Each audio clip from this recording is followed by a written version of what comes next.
The story of the companion of the two gardens is a powerful parable found in Surah Al-Kahf, verse 32 through 34, centers on two men of vastly different realities.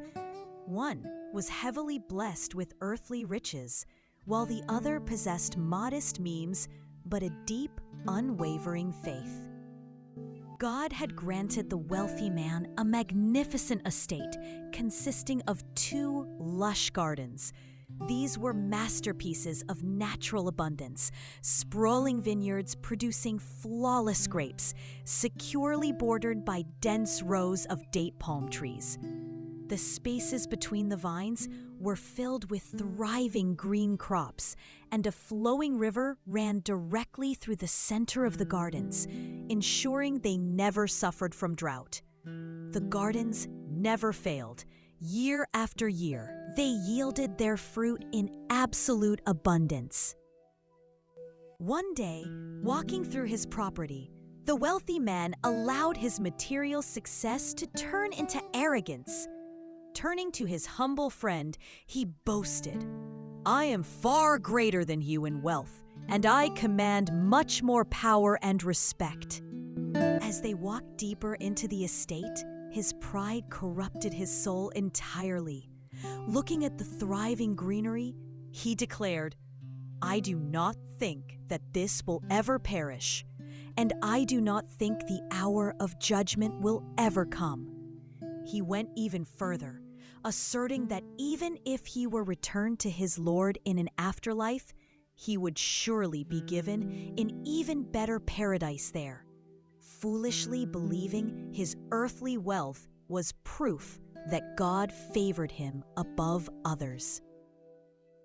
His humble companion refused to let the arrogance pass unchallenged. He offered a gentle but direct reality check. Do you disbelieve in the one who created you from dust, then from a drop of fluid, and formed you into a complete man?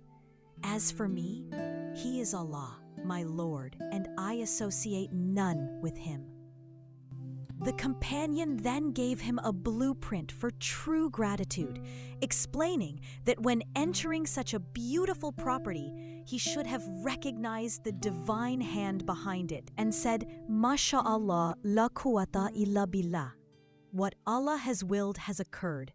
There is no power except through Allah. He then issued a stark warning. Though you see me as less than you in wealth and children, perhaps my Lord will give me something better than your garden, and send a thunderbolt from the sky upon yours, turning it into slippery, barren sand. Or its water will sink so deep into the earth that you will never be able to find it. The divine judgment struck overnight. A sudden calamity completely enveloped the estate while the rich man slept.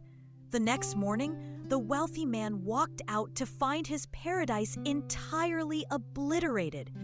The heavy wooden trellises had collapsed to the ground, and the vines lay crushed and ruined beneath them. The wealth, status, and supporters he had boasted about completely vanished in the face of the destruction. Standing before the wreckage, filled with absolute despair, he began wringing his hands in bitter regret for everything he had invested and thought he owned. He could only cry out in vain, "Oh, I wish I had not associated anyone with my Lord."